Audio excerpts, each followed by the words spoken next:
The suggestion by President Muhammadu Buhari that the United States government should consider relocating the headquarters of its Africa Command, AFRICOM, from Germany to Africa is generating reactions.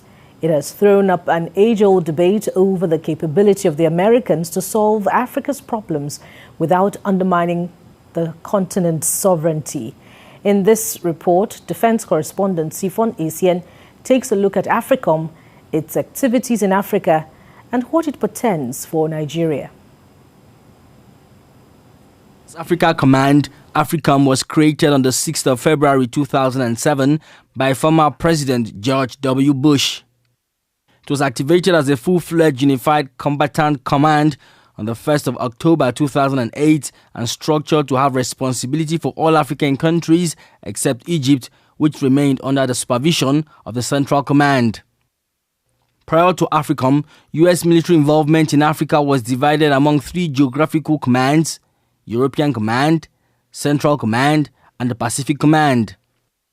Although Liberia was willing to host the AFRICOM headquarters, the sensitivity of having a foreign military facility with the attendant resources and assets on African soil made the U.S. government retain AFRICOM headquarters in Kelly Barracks, Stuttgart, Germany. Nonetheless, the U.S. government has continued to expand its presence in Africa with a drone base in Dirkou and another in Agadez, both in Niger. These bases are home to armed Predator and Reaper drones. On the 31st of October 2020, the U.S. Africa Command carried out a mission using its elite special forces to rescue its national kidnapped by gunmen in Niger and taken across the border to Nigeria. The mission, commended by the U.S. President at the time, is proof of the extent the American government would go in military operations. The suggestion by President Buhari in a recent virtual meeting with the Secretary of State that the United States government should consider relocating the headquarters of AFRICOM to Africa due to evolving security challenges is throwing up some debates.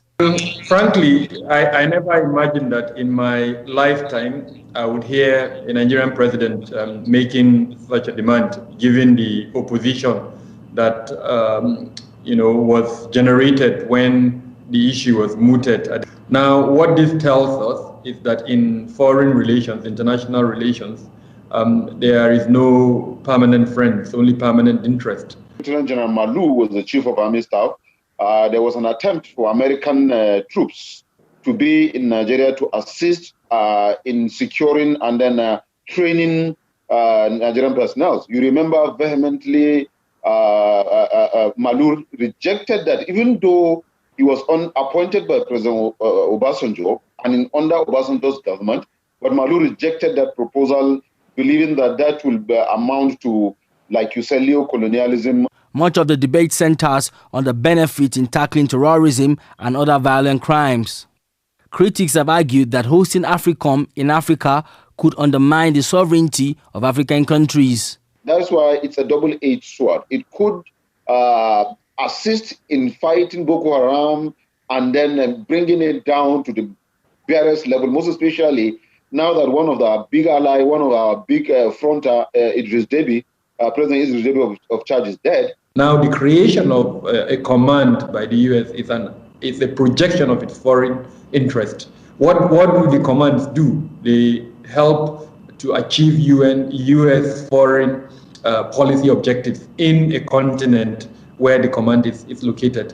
While AFRICOM has been linked to the U.S. strategy of countering global transnational crimes and efforts to protect democracies and human rights in Africa, it cannot be separated from the need to secure U.S. economic interest in Africa. A majority of our security challenges are homegrown.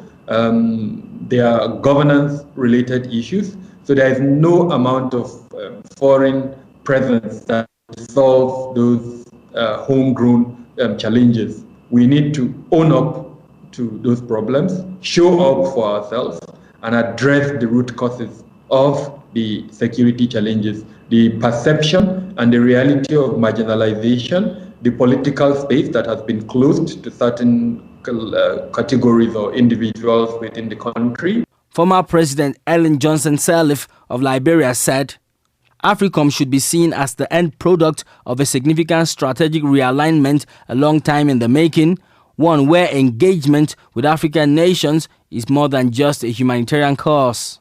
At the end of the day, there is a need for the Nigerian government to look inwards and address the development deficits, some of which contribute to the evolving security challenges, while looking beyond its shores for assistance. Sifon ACN, TVC News, Abuja.